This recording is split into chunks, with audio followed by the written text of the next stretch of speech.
Top story tonight. India is bracing for Tropical Cyclone Fani that is barreling towards its eastern coast, packing wind speeds of over 200 kilometers per hour. Now, the storm is currently moving up the Bay of Bengal, east of Andhra Pradesh. It's the strongest storm to move through that area since Tropical Cyclone Nargis in 2008. More than 100 million people are in its path. It's expected to make landfall on Friday afternoon in the town of Puri in the state of Odisha. Two major ports, as well as all schools and colleges, will be closed for the next 3 days. On Saturday, Fani is expected to gradually weaken as it moves close to Kolkata. Heavy rains and winds are also expected. Tourists and fishermen have all been told to avoid the coastal areas.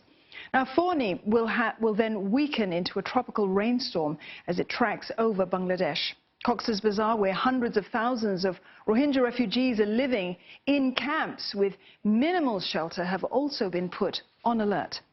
More than 800,000 people have been evacuated, with 3,000 shelters set to accommodate them.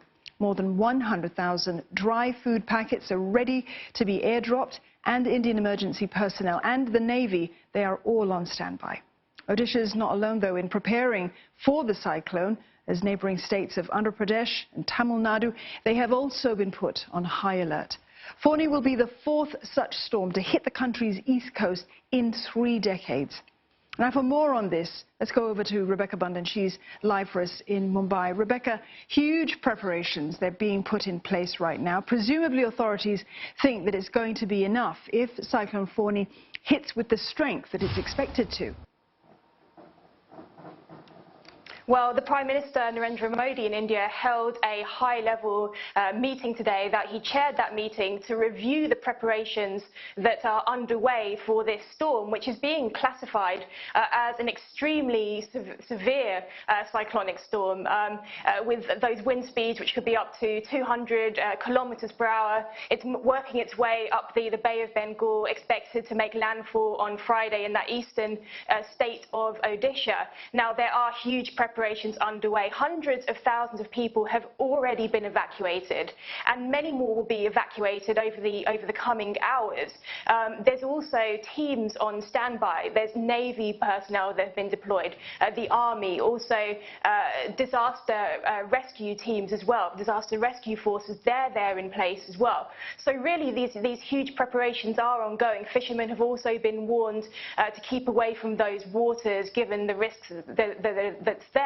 The coastline is on very high alert indeed. There are also some hundreds and hundreds of shelters that have been put in place for these people that are being evacuated. So they don't want to take, the authorities certainly don't want to take any chances. And if we look back to other cyclones, in 2017 there was a cyclone that hit the south coast of India, Cyclone Oki, that caused huge damage, millions of dollars worth of damage, and claimed more than 200 lives. Many more people were missing in that storm.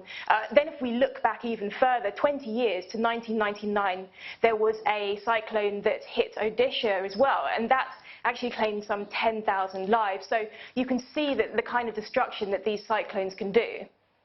Rebecca, the areas where Fani is expected to hit have already voted in the elections, but will it affect the storing and counting of the votes, and could it also hamper the 5th phase of voting, which is set to begin on Monday? That's correct, that the voting has already taken place in Odisha. The general elections, which are ongoing at the moment, are held in 7 phases, and Odisha has already voted. However, there have been measures that have been taken. There are these electronic voting machines that were used in that polling, and we understand that some of those machines have been moved to different locations for safety. Some of them have been moved onto higher floors, for example, because water damage would be a problem in this case. There are also other measures that have been being taken related to the general election. In fact, the Election Commission has eased some of the restrictions that are in place on the government during the election process to allow them to actually take steps that could help relief efforts in this case as that cyclone continues to approach the coastline. Thanks very much for that, Rebecca Bundan, speaking to us from Mumbai.